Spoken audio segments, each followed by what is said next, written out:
जब वतन की अस्मिता ही डोलती हो लक्ष्य होकर, शब्द शर से लक्ष्य का संधान कविता है सुनो। और क्षीर सागर के मथन से गरल का प्राकट्य हो, तब शिष्ट के कल्याण हित विषपान कविता है सुनो। मांस नोचे धर्म का ही जब अधर्मी गिद्ध बनकर, धर्म रक्षा के स्वरों का गान कविता है सुनो। और सागरों के शांत जल में ज्वार का उन्माद भरकर, शब्द शक्ति जागरण अभियान कविता है सुनो। इस अभिनव अभियान में मैं सनातन धर्म का प्रहरी योगेंद्र अक्षर का अभीष्ट अनुष्ठान करता हूं। धर्म निरपेक्ष नहीं, धर्म अनुरक्त होकर समस्त धर्म मजहब का अभिन्न मान सम्मान करता हूं। राष्ट्र की चरण वंदना में अभिव्यक्ति के पुरस्तात शब्द बुद्धि की अधिष्ठात्री का ध्यान करता हूं। और अत्यंत अनुद्दत भाव से नत शीश होकर इस विद्वत मंच सहित संत सज्जित इस महान पंडाल के अंदर विराजमान तमाम देशभक्तों के चरणों में प्रणाम करता हूं।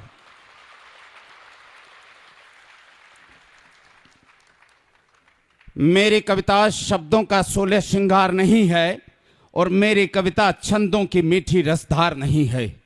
मेरी कविता प्यासे भंवरों की गुंजार नहीं है।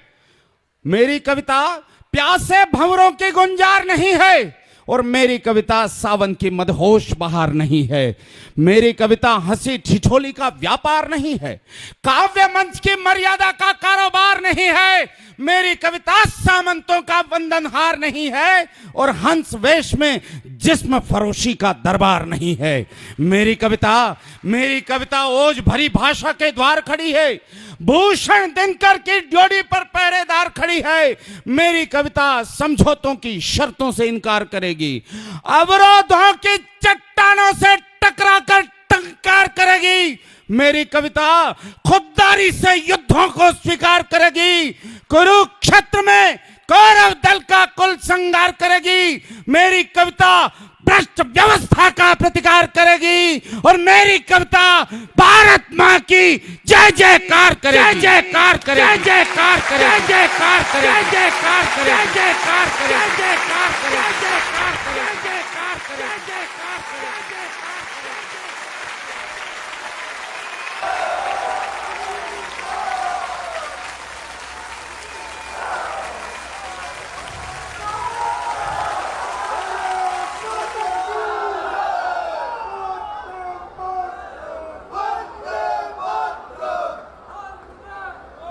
मेरी कविता वीर शहीदों का बलिदान कहेगी। भारत माता के अंतस का स्वाभिमान कहेगी। विश्व गुरु के सिंहासन का गौरव गान कहेगी। और वंदे मातरम के अर्थों में अभ्युत्थान कहेगी। मेरी कविता भोले शंकर का विषपान कहेगी। सागर तट पर कुपित राम का शरसंधान कहेगी। मेरी कविता सागर तट पर कुपित राम का शरसंधान कहेगी। कुरुक्षेत्र के मध्य पार्थ से गीता गान कहेगी। और शब्द शब्द में मेरी कविता हिंदुस्तान कहेगी। शब्द शब्द में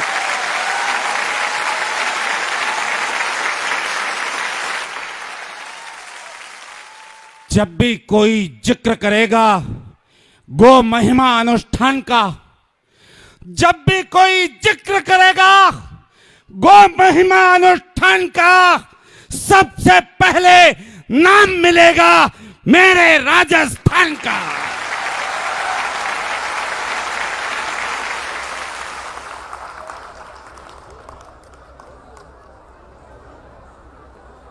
परम पूजनीय संतगण की पावन उपस्थिति के सन्मुख एक अदना सा कलमकार, एक छोटा सा कलमकार खड़ा होकर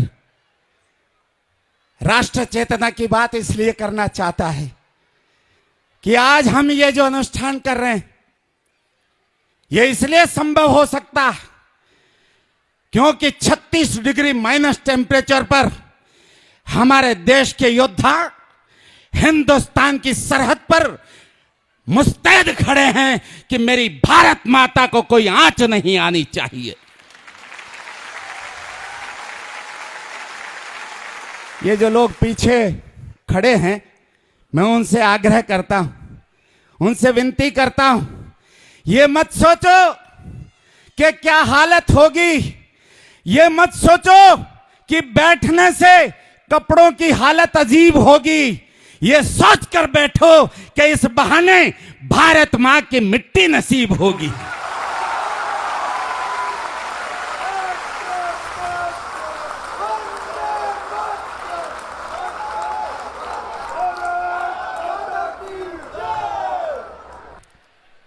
और उन आतंकवादियों से कहना चाहता हूं इस बड़े मंच के साथ, क्योंकि मैं जानता हूं इस समृद्ध मंच के समक्ष खड़ा होकर कहने से जो वाणी को सामर्थ्य मिलता है, तो निश्चित रूप से कहे गए वचन कभी न कभी साकार होते हैं। इसलिए मैं यहां खड़े होकर कहना चाहता हूं कि हिंदुस्तान की सरहद पर अगर किसी ने कुत्सित प्रयास करके ये हमले, उग्रवाद के हमले जारी रखे, तो माफ करना, हिंदुस्तान का धीरज एक दिन टूट जाएगा, टूट जाएगा, टूट जाएगा। मैं बताता हूं कहां हमारी गलती रह गई। मैं 4 पंक्तियां पढ़ता हूं। उस दिन मुझे बहुत लोग यहां पर, महाराज जी का आदेश, आज मुझे विनायक विद्यापीठ एक आश्रम है भीलवाड़ा के पास, वहां लगभग 500-600 बच्चों को मुझे 1 घंटे उनके समक्ष होना था, लेकिन महाराज जी का ऐसा आदेश मिला मुझे 19 तारीख को, और मैं चूंकि जिस आशीर्वाद से, जिस माटी से मेरी वाणी फलीभूत होती नजर आ रही है आपको, वो सब कुछ नहीं, उस मां की कृपा तो है ही, ऐसे संत का आशीर्वाद भी है जिन्हें दिनेश गिरी महाराज कहते हैं, जिन्हें दत्तशरणानंद जी महाराज कहते हैं, जिन्हें राजेंद्र दास जी महाराज, ऐसे तमाम बड़े संतों के आशीर्वाद का परिणाम है। और मैं कहना चाहता हूं कि कहां हमारी गलतियां रह गई। मैं निवेदन करना चाहता हूं क्यों उरी में हमला हो गया, क्यों हमारे 18 जवान मारे गए। मैं बताना चाहता हूं, 4 पंक्तियां पढ़ता हूं, माता बहनों की उपस्थिति को प्रणाम करता हूं, लेकिन थोड़ा सा ये बैठ जाएं, मैं चाहता हूं ये बच्चे भी जरा बैठ जाएं। मैं जानता हूं ये देश का भविष्य है, लेकिन ये मेरा वर्तमान खराब कर सकते हैं। बैठ जाएं, बैठ जाएं, बैठ जाएं थोड़ा। इन बच्चों की माता बहनें जो भी इन बच्चों की संभाल कर सकती हैं वो कर लें, अच्छा रहेगा।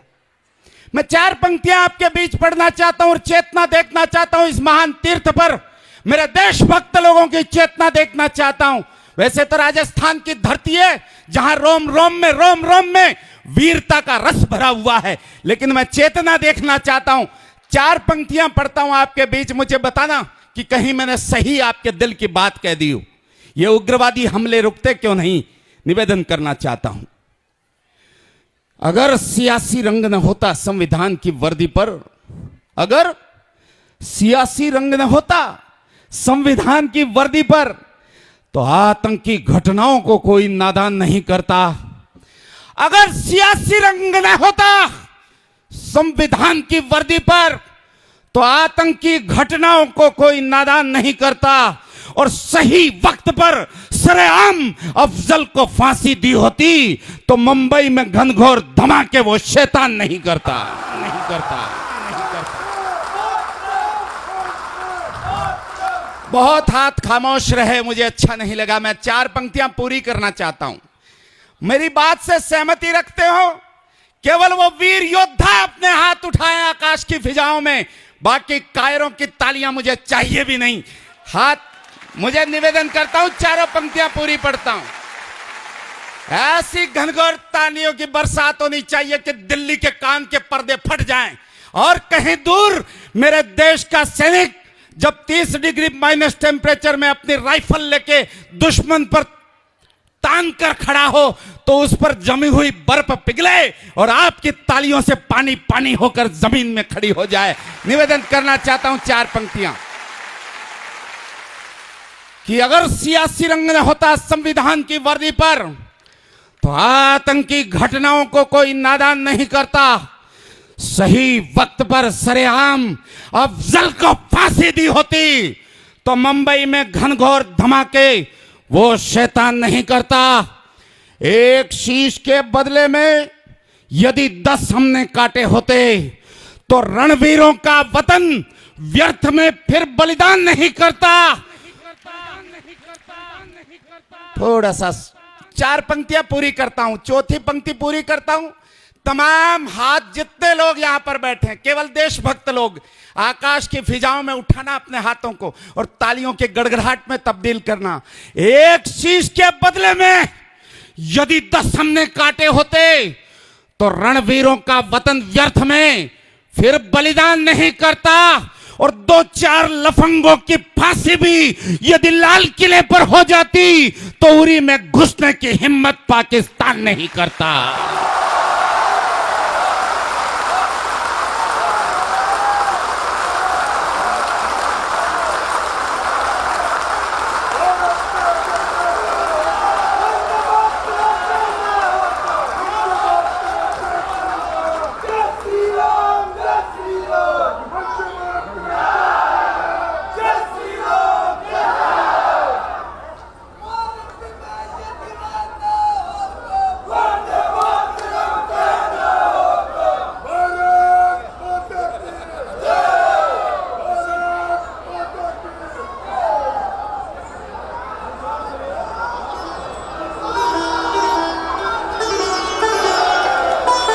दो 211 है वर्ष बाद गो महिमा महोत्सव आया।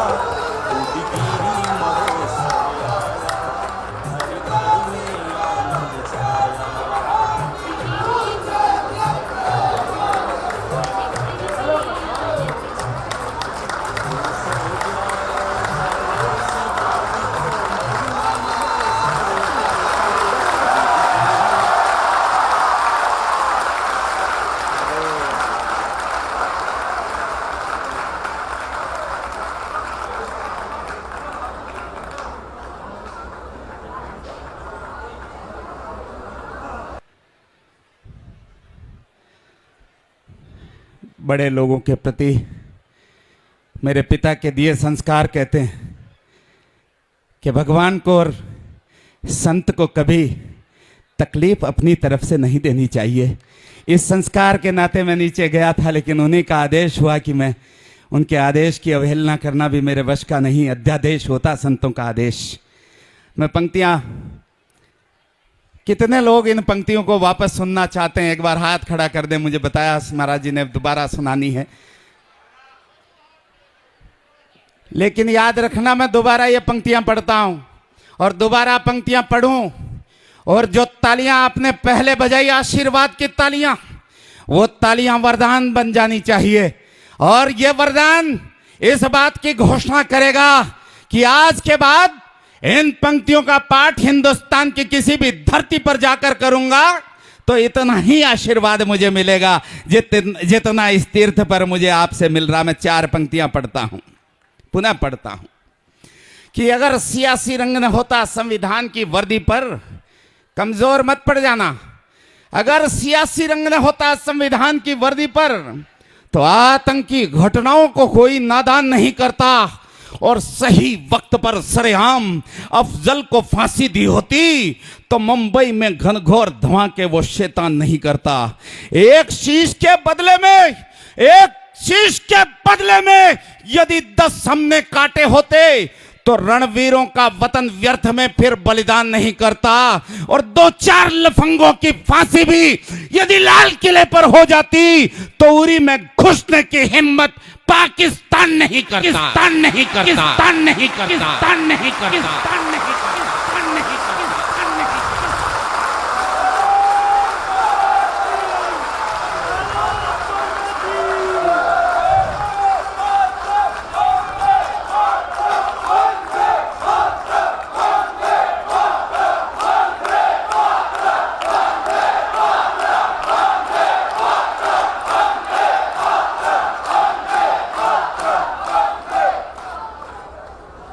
हमने बार गलतियां की साहब।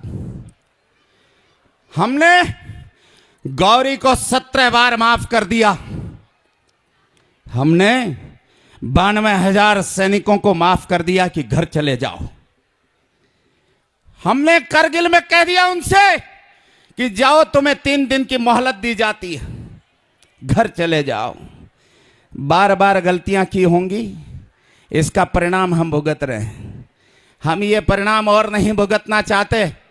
फिर पहुंचाना अपनी आवाज को दिल्ली तक कि शांति वार्ता छोड़ो दिल्ली, शांति वार्ता छोड़ो दिल्ली, शस्त्रों का संधान करो और सेना को आदेश थमा रणचंडी का आह्वान करो। जो आंख उठे भारत पे कसम राम की आंख फोड़ दो, ले नापाक गिरा दे, जो हाथ उठे वो हाथ तोड़ दो। अरे मातृभूमि पर घात बने बकरों को ऐसा झटका दो कि उनके जिंदा शीश काटकर लाल किले पर लटका दो।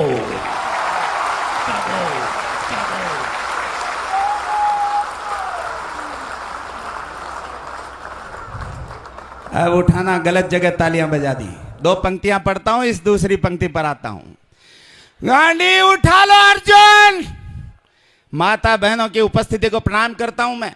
मेरी बहनें बैठी है। अजय आहूजा का नाम आपने नहीं सुना होगा।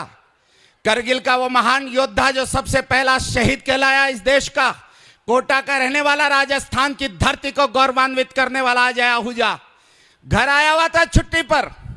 उसकी बहन ने बोला, भैया 9 साल बाद मौका मिला है, तुम्हारी कलाई पर राखी बांधूंगी, रक्षाबंधन का त्योहार आने वाला है। लेकिन तभी करगिल में घुसपैठ हुई। उसको बुलावा आ गया कि सरहद पर भारत माता पर संकट आया, तुम्हारी छुट्टियां निरस्त की जाती है।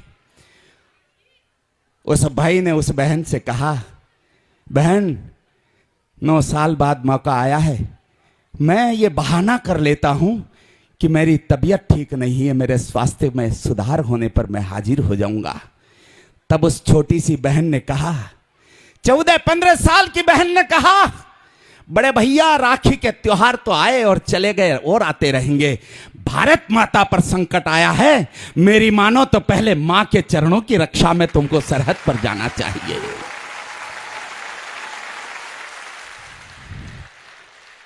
रक्षाबंधन के दिन देश का महान योद्धा तिरंगे में लिपट कर कोटा उसके घर आता है।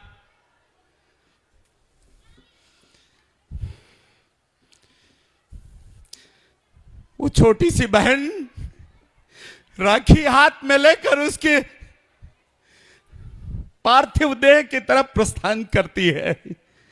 अपने आप को कोसती है कि मैंने अगर मेरे भैया को सरहद पर नहीं भेजा होता तो इसके प्राण बच जाते। लेकिन तब जब ये उसके दिलो दिमाग में विचार आया, तब उस पार्थिव देह के भाव उठते हैं।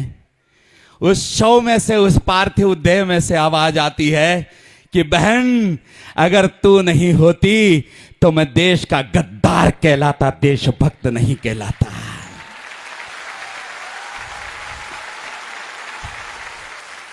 मैं तमाम माता बहनों की उपस्थिति को प्रणाम करता हूं। मैं तो कहता हूं पूरे देश में जाता हूं जहां पर इस देश को आजादी केवल चरखा काटने से नहीं मिली।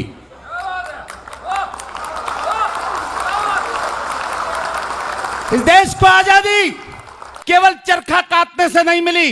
इस देश को आजादी भगत सिंह, राजगुरु, सुखदेव के बलिदान से भी नहीं मिली। पूरी बात नहीं सुनते, पहले तालियां बजा देते। इस देश को आजादी केवल चरखा काटने से नहीं मिली साहब। इस देश को आजादी भगत सिंह, राजगुरु, सुखदेव की शहादत से भी नहीं मिली। इस देश को आजादी मिली तो ऐसे वीरों के बलिदान से मिली, उन माताओं के बलिदान से मिली जिन्होंने ऐसे पूत पैदा करके इस भारत माता पर न्योछावर कर दिए।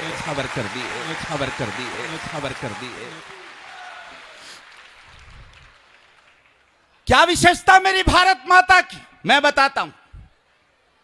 मैंने कंबोडिया में जाकर इन पंक्तियों का पाठ किया।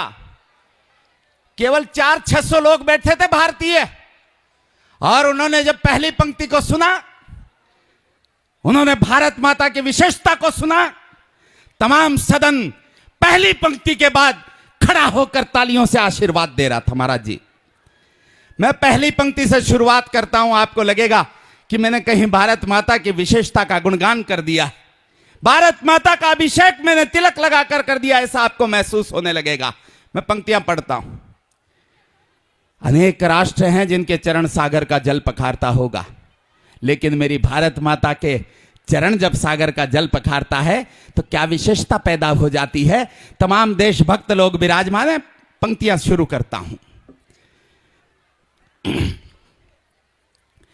जिस धरती का चरणामृत ही राम सेतु का सृजन करे। नहीं समझ में आता क्या? देर में भी समझ में आ सकता है, कोई बात नहीं। जिस धरती का चरणामृत ही राम सेतु का सृजन करे, अंबरीश की प्रथम किरण ही हर दिन जिसका हवन करे, महादेव जिसके मस्तक पर अमरनाथ बन शोभित है, जिसकी विस्तारित परिसीमा शिव पुराण में वर्णित है, और सिंध बंग कैलाश कभी इस भारत मां का वैभव था। तक्षशिला का वो गुरुकुल भी इसी धरा का गौरव था। क्षत विक्षत ये काश्मीर तो स्वर्ग स्थली कहलाता था। अरे गांधार से ब्रह्म देश तक भगवा ध्वज लहराता था। गांधार से ब्रह्म देश तक भगवा ध्वज लहराता था। तिब्बत सिंगल हिंदू कुश तक भारत मां की थाती थी। पंजाबी नदियों की कलकल राग प्रभाती गाती थी। संत विवेकानंद हमारी धर्म ध्वजा फहराता था। संत विवेकानंद हमारी धर्म ध्वजा फहराता था। तब जाकर बलिदानी भारत विश्व गुरु कहलाता था।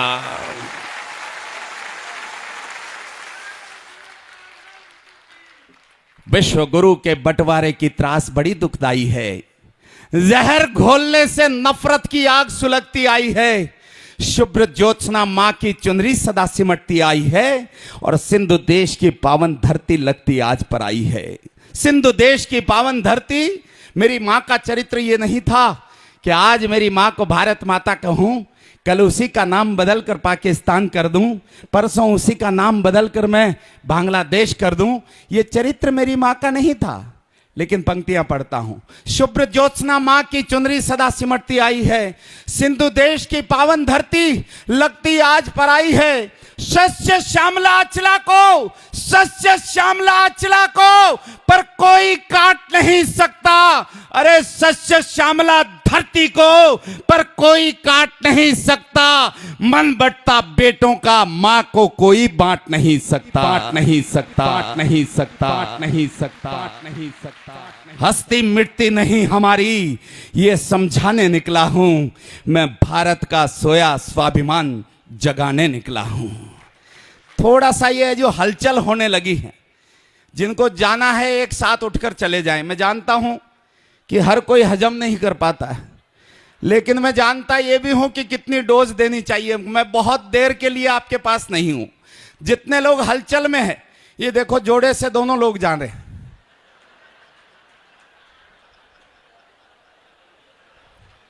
देशभक्तों की बातों के बीच जब देशभक्त उठकर इस तरह जोड़े से जाने लगे तो समझ लो देश को फिर 80-80 साल के प्रधानमंत्री भुगतने पड़ेंगे।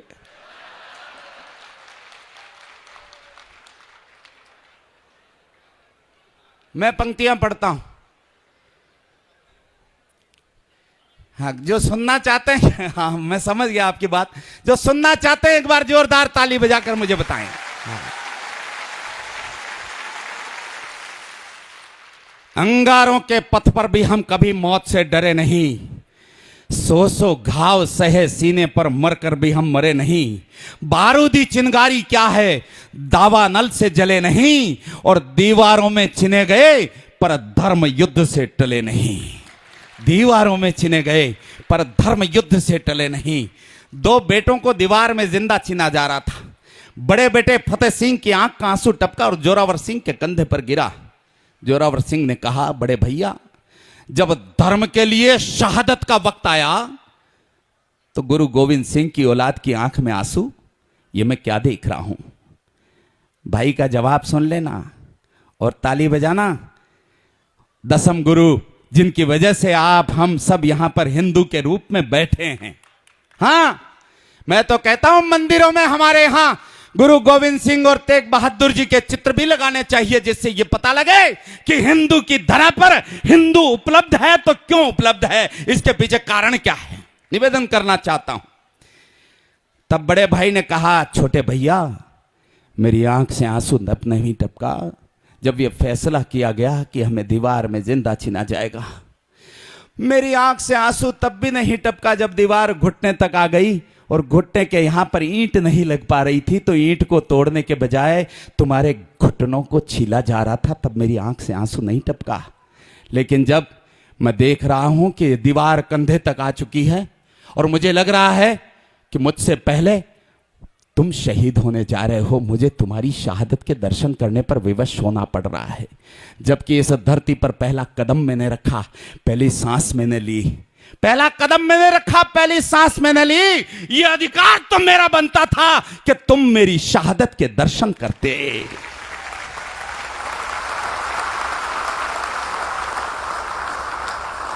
गोरक्षा की परंपरा के लोग बैठे हैं, उनके समक्ष पंक्तियां पढ़ना चाहता हूं। गोरक्षा की परंपरा के लोग, गाय पर बहुत कुछ, जब गो कथाई चल रही है, कल मेरी मां महाराज जी को संस्कार टीवी पर लाइव सुन रही थी तो बोली, तुम यहां जाकर आए थे ना बेटा? मैंने कहा हां, मैं यहां जाकर आया था और कल वापस जा रहा हूं, महाराज जी का आदेश है। बोली मेरा भी प्रणाम कर देना, महाराज जी के चरणों तक पहुंचा देना। क्यों? इसलिए कि गो रक्षा का ये जो बिगुल है, ये महाराज जी की शिवाणी है। ये शिवाणी पूरे देश में जागरण का काम कर रही है, गो भक्तों को जगाने का काम कर रही है। और महापुरुष केवल वाणी से नहीं, महापुरुष आचरण से सिखाते हैं बच्चों को। हम जैसे बच्चे, हम तो गौ सेवा का मतलब भी नहीं जानते थे, गौ रक्षा का मतलब भी नहीं जानते थे। परम पूज्य संत दत्त शरणानंद जी और वहां पर श्रद्धेय दिनेश गिरी जी महाराज एक अजमेर से गोवंश की ट्रेन भर के गोवंश को कत्ल खानों तक पहुंचाने के लिए जा रही थी, तब पीछे पीछे इन संतों का एक पूरा गौर भक्तों से सजा हुआ दल फुलेरा के पास आकर उस ट्रेन के आगे, ट्रेन पीछे रह गई। कई स्टेशन ऐसे आए जब ट्रेन आगे निकल गई, लेकिन फुलेरा के पास जहां भगवान दादू दयाल जी का आश्रम है, वहां पर उस ट्रेन पीछे रह गई और गौ भक्तों का यह डोला आगे पहुंच गया। तब महाराज जी ने किसी से कहा नहीं, हमें बुलाया तो था लेकिन किसी को कहा नहीं, खुद महाराज जी गाड़ी से उतरे और उस पटरी पर लेट गए जिस पे ट्रेन आनी थी। एक एक करके तमाम देशभक्त, तमाम संत उस पटरी पर लेट गए, उस ट्रेन को रुकने पर मजबूर होना पड़ा। महापुरुष अपने आचरण से सिखाते हैं, केवल बोली से नहीं सिखाते।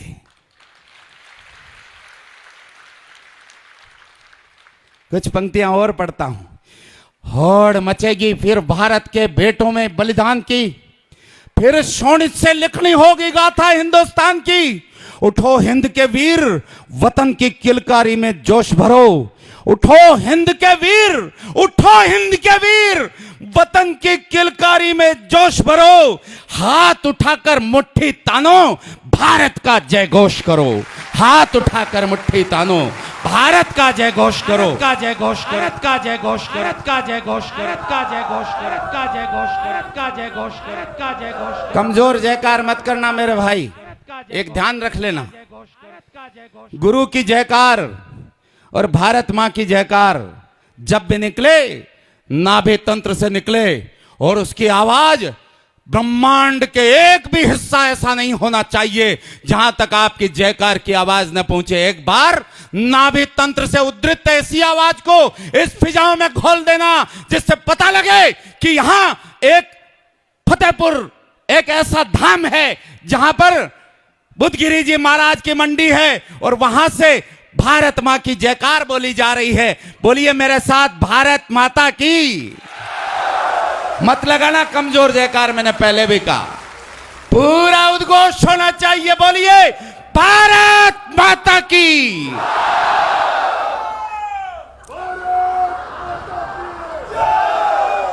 शीश वतन का खतरे में, हम इससे भी अनजान नहीं। गीदड़ या बकरों से डरती शेरों की संतान नहीं। शीश वतन का खतरे में, मैं नहीं कहता छोटी मोटी बातों के लिए युद्ध करो, लेकिन युद्ध क्यों करो, युद्ध की क्या आवश्यकता है, मैं बताता हूं। केवल सहमति रखने वाले लोग आशीर्वाद देना, निवेदन करता हूं। शीश वतन का खतरे में, हम उससे भी अनजान नहीं। गीदड़िया बकरों से डरती शेरों की संतान नहीं। तुलसी ने लिख डाला, भय बिन प्रीत नहीं हो सकती है, और युद्ध घोष के बिना हमारी जीत नहीं हो सकती है। 527 लाल खो दिए हमने करगिल के युद्ध में, और माफ करना, हर साल हम 527 लाल देश की रक्षा में बलिदान कर देते हैं। एक साल में 527 लाल बलिदान। हर साल वो पाकिस्तान केवल घुसपैठ करके एक करगिल के युद्ध की विजय प्राप्त कर रहा है। विजय दिवस हम मना रहे हैं। माफ कर देना मुझे, मैं सत्य से विमुख नहीं हो सकता इस मंच पर जहां व्यासपीठ लगी है। तब पढ़ता हूं, तुलसी ने लिख डाला, भय बिन प्रीत नहीं हो सकती है, और युद्ध घोष के बिना हमारी जीत नहीं हो सकती है।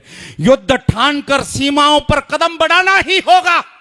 अरे मुंडों से चामुंडा का वक्ष सजाना ही होगा।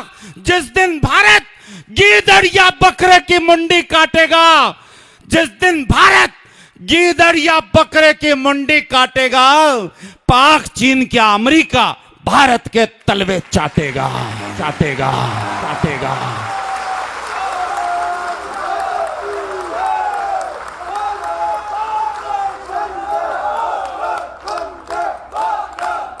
सिंह शावकों के शोणित में, इन सिंह शावकों के शोणित में आग लगाने निकला हूं। मैं भारत का सोया स्वाभिमान जगाने निकला हूं, मैं फिर पंक्तियां पढ़ता हूं। मैंने आज दर्शन किए यहां। मैं सेना के कार्यक्रम में सैनिकों को कविता सुनाने के लिए करगिल गया। वहां मैंने एक जवान से पूछा, मैंने कहा, आखिर तो सामने तुम्हारे जो खड़ा है वो भी इंसान होता है, तुम उसकी जान कैसे ले लेते हो? तब उस सैनिक ने मुझे जवाब दिया कि साहब, हम जान लेने का काम नहीं करते, हम तो केवल भारतीय की रक्षा का काम करते हैं। हम तो अपनी गोली चलाने का काम, अपना कर्तव्य पूरा करते हैं। जान लेने का काम तो वही महाकाल करता है जिसकी जिम्मेदारी है। मैं एक इतिहास का पन्ना इसलिए खोलना चाहता हूं कि आपके स्वाभिमान का जागरण हो। याद करो जलियांवाला, याद करो जलियांवाला। जब मौसम आदमखोर हुआ, इनकलाब के नारों में तब बलिदानों का दौर हुआ। कौन सजा देता डायर को, शासन ही हत्यारा था। कौन सजा देता डायर को, वो शासन ही हत्यारा था।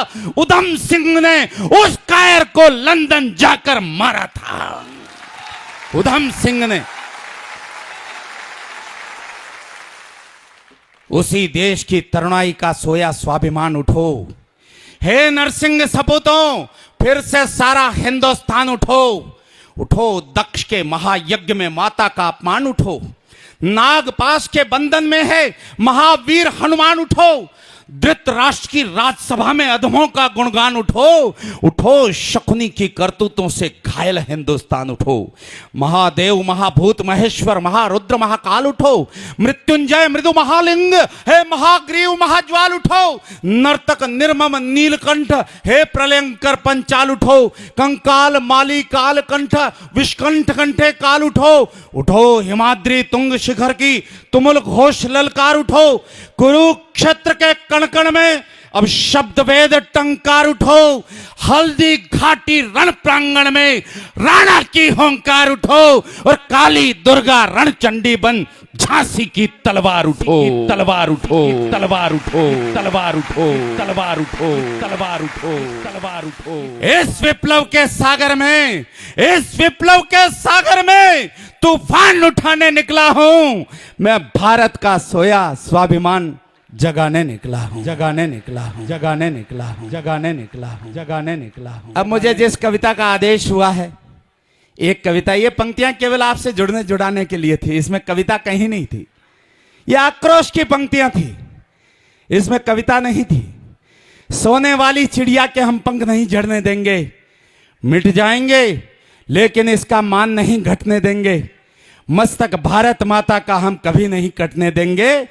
मस्तक भारत माता की उन लोगों के लिए जो देश को तोड़ने की हिमाकत करना चाहते हैं। एक सांसद ने खड़े होकर कहा है ये चुनावी प्रचारों में कि कश्मीर तो भारत का हिस्सा ही नहीं है। मैं मान गया उसकी बात को, लेकिन ये 4 पंक्तियां इस मंच के माध्यम से सुना देना चाहता हूं। सोने वाली चिड़िया के हम पंख नहीं झड़ने देंगे, मिट जाएंगे लेकिन इसका मान नहीं घटने देंगे। मस्तक भारत माता का हम कभी नहीं कटने देंगे। ये सपने छोड़ो गद्दारों, हम देश नहीं बंटने देंगे। ये सपने छोड़ो गद्दारों। वो कश्मीर जो नक्शे में दिखाया जाता है, वो कश्मीर हमारा कश्मीर नहीं है। मैं किन लोगों के सामने खड़ा हूं, मैं बताता हूं किन लोगों के सामने खड़ा हूं। रोली अक्षत नहीं, रक्त का तिलक जो अंकित कर जाते, मातृभूमि के मान की खातिर मस्तक अर्पित कर जाते, कर्म क्षेत्र के कंटक पथ पर कर्मठता से दौड़ लगाते और मौत की ललकारों पर जो जीने की होड़ लगाते, वंदे मातरम के अर्थों में, वंदे मातरम के शब्दों में जो विप्लव का स्वर बन जाते और तिरंगे के रंगों में जो बन केसरिया लहराते, निज कदमों की ठोकर से जो राहों की दीवार गिराते, घोर तमस के सीने पर भी दिवाली हर बार मनाते, खुदी हौसलों के बल पर जो हिम्मत में विश्वास जताते और भरी दोपहरी खेत हाँक कर भारत की तकदीर बनाते। ये किसान बेटे मेरे, किसान 2 काम करता देश में।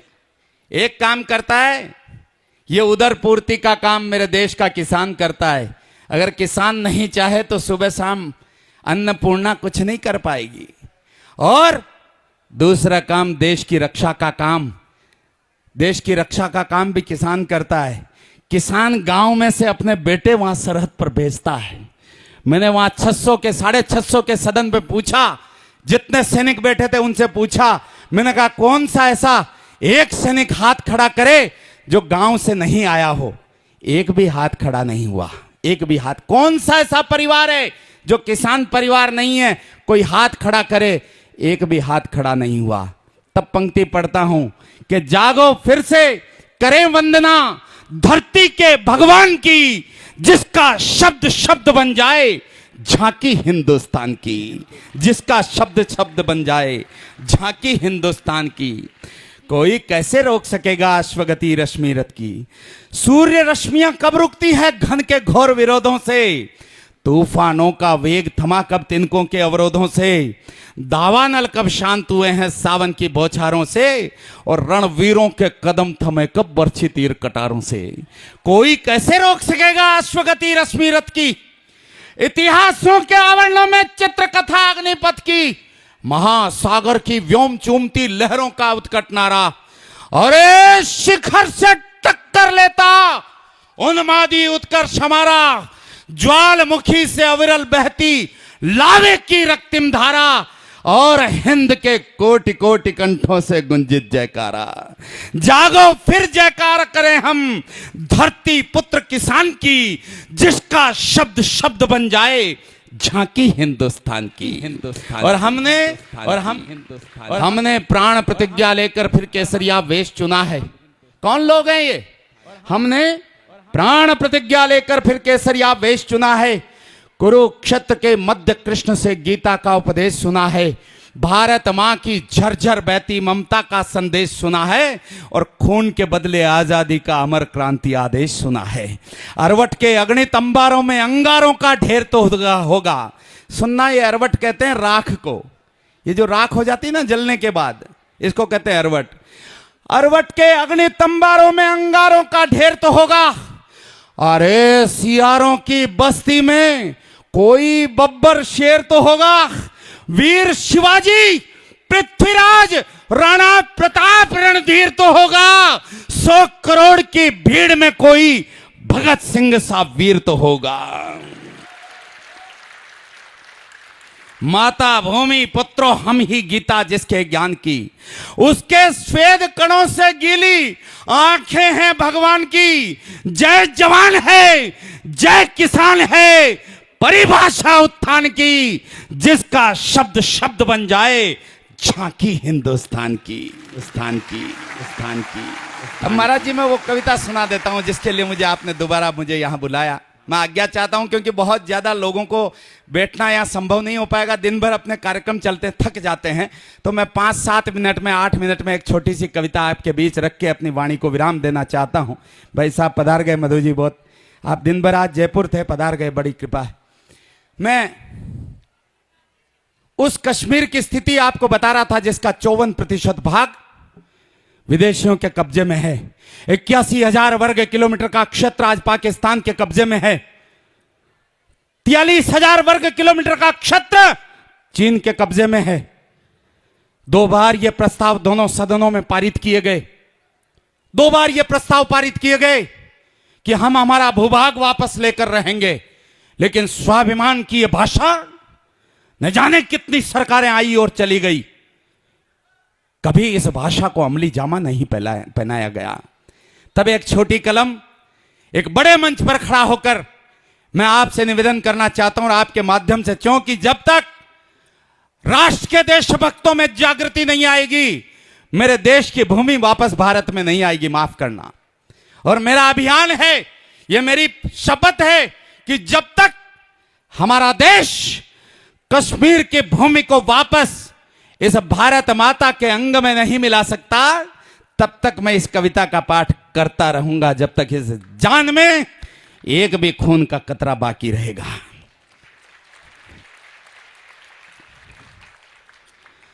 हार नहीं मानी थी हमने युग के चांद सितारों से, लेकिन अक्सर हार गए हम घर के ही गद्दारों से। कटते हुए वृक्ष से कुल्हाड़ी ने कहा, वृक्ष तुम्हारी तो नियति ही कटना है, मैं जब तुम्हें काट रही हूं तो इतना दर्द क्यों हो रहा है।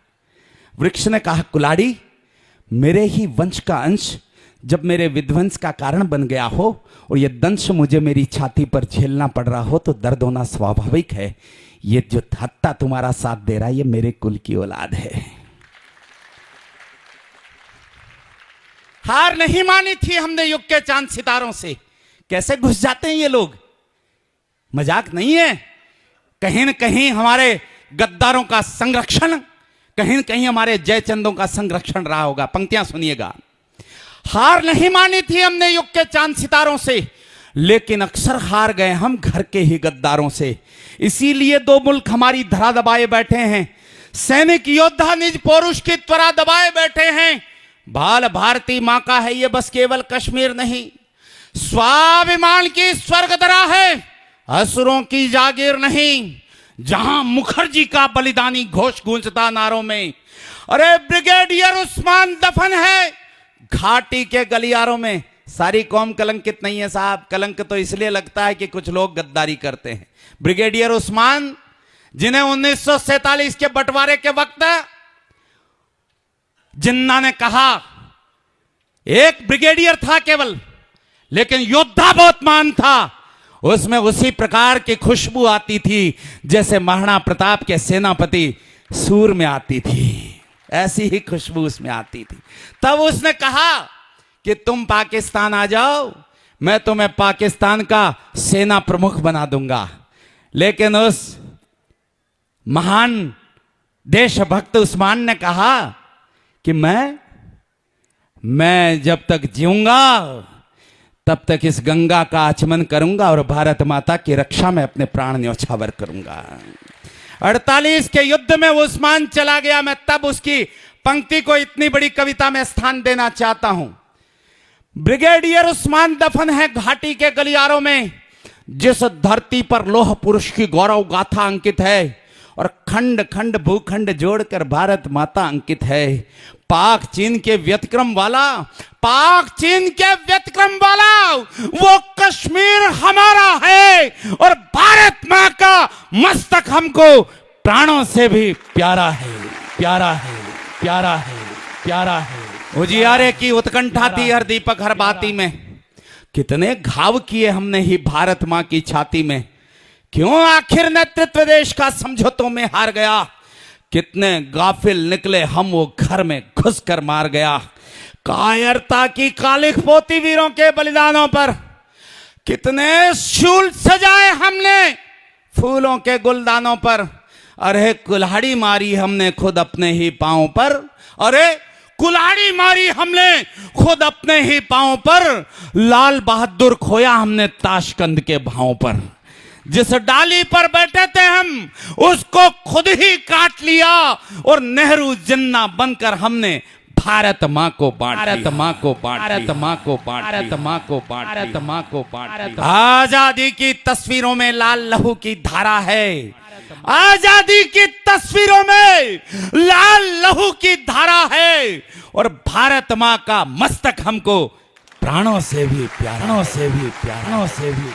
हम प्रताप का स्वाभिमान वो हल्दी घाटी भूल गए, पूज्य पद्मिनी के जौहर की।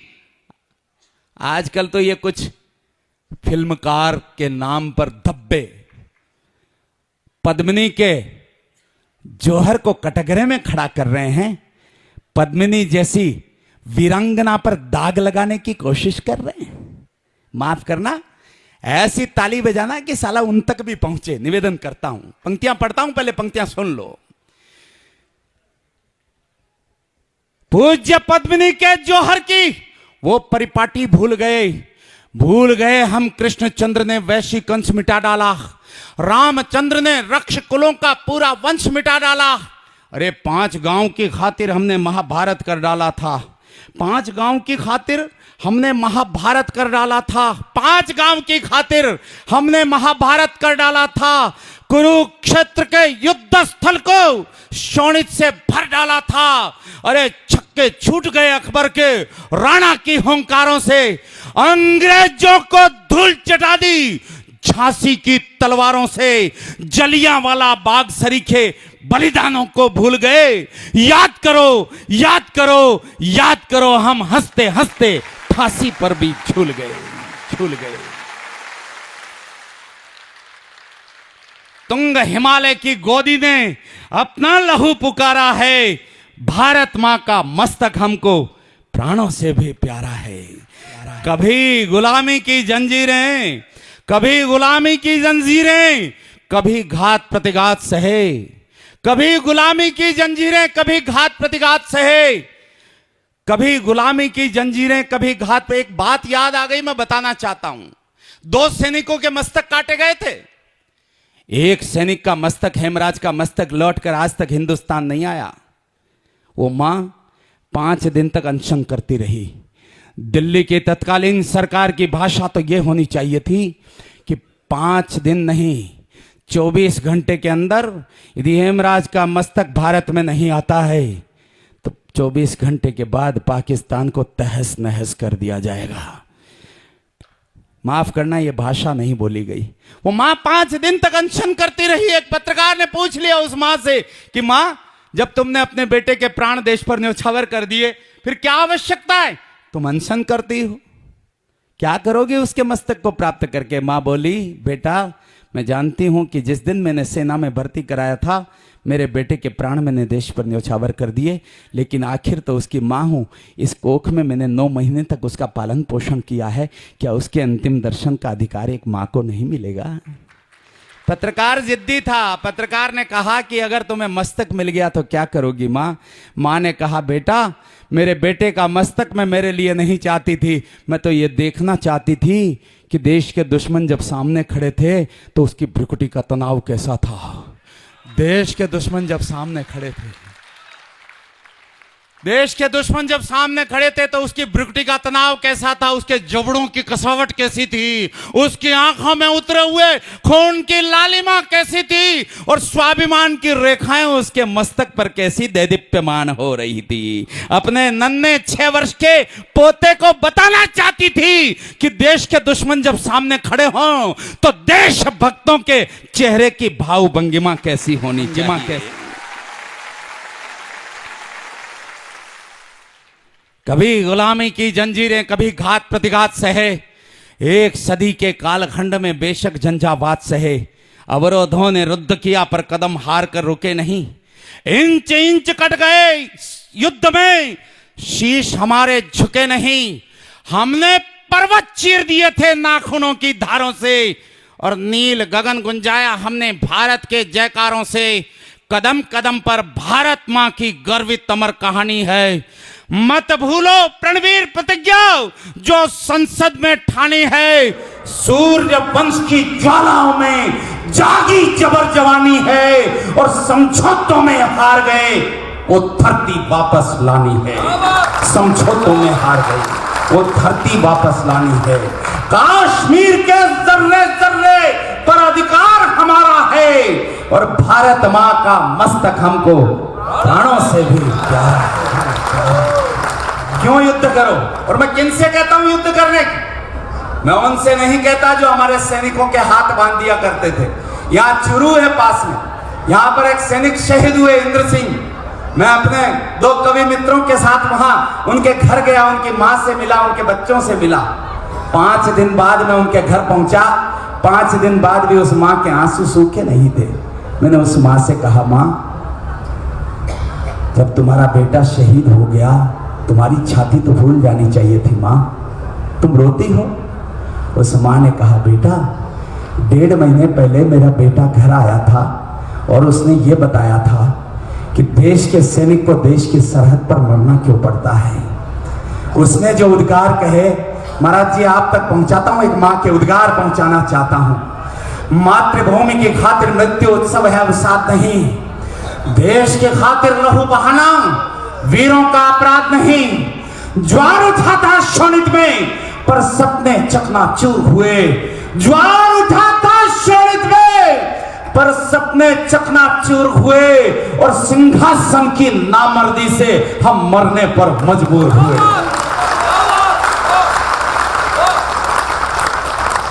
घाटी में कोहराम मचाया दुष्टों की बर्बरता ने, बाजू बांध दिए वीरों के दिल्ली की कायरता ने।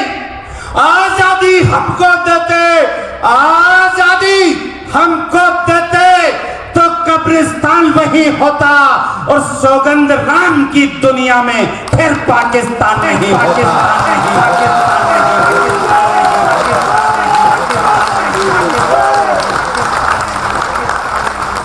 ऐसे देशभक्तों के बीच खड़ा हूं। अरे जिनका पौरुष मर जाता है वे जीते जी मर जाते और जिनके बाजू नहीं फड़कते वही नपुंसक कहलाते। नहीं धड़कता देश दिलों में, नहीं धड़कता देश दिलों में वो बर्बाद जवानी है और नहीं उबलता रक्त रगों में। रक्त नहीं वो पानी है, रक्त नहीं वो पानी है। संघर्षों के विवस्वान, संघर्षों के विवस्वान तुम अंधकार से युद्ध करो और देश विरोधी दुराचरण को पौरुष बल से रुद्ध करो। वक्त पड़े तो अरिशोणित से श्वेत धरा को लाल करो। प्राण प्रतिज्ञा प्रतिपालन से जग में ऊंचा भाल करो। हिंसक दंभी दुष्ट दरिंदे, अगली पंक्ति को उठा के मुझे हिम्मत देना। हिंसक दंभी दुष्ट दरिंदे दुश्मन का मद चूर करो, या तो शीश कुचल डालो या झुकने पर मजबूर करो।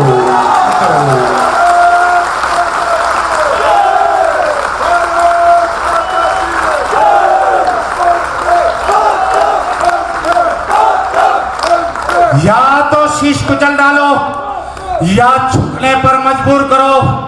इतिहासों के दंश मिटाकर दाग ध्वंस के दूर करो। कौरव दल की खुली चुनौती हिम्मत से मंजूर करो।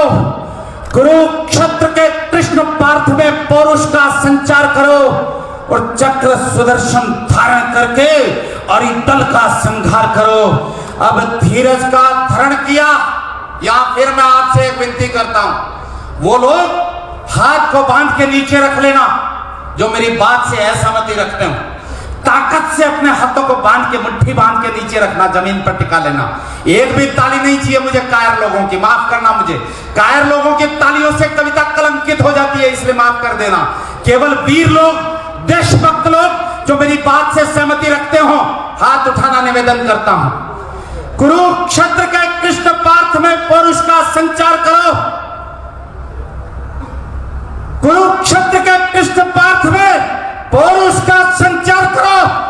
चक्र सुदर्शन धारण करके अरिदल का संहार करो। अब धीरज का धारण किया अब धीरज का धारण किया तो देश बहुत पछताएगा, बहुत पछताएगा। अरे युद्ध घोष कर डालो वरना श्रीनगर भी जाएगा।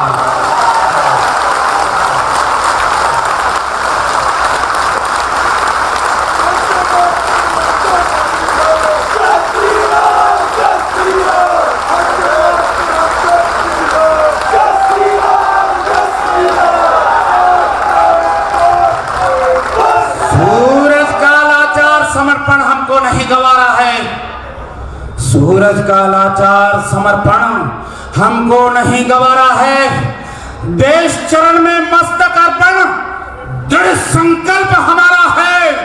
और नेत्र तीसरा खलो शंकर, नेत्र तीसरा खलो शंकर, तप्त लहू की धारा है। और भारत मां का मस्तक हमको प्राणों से भी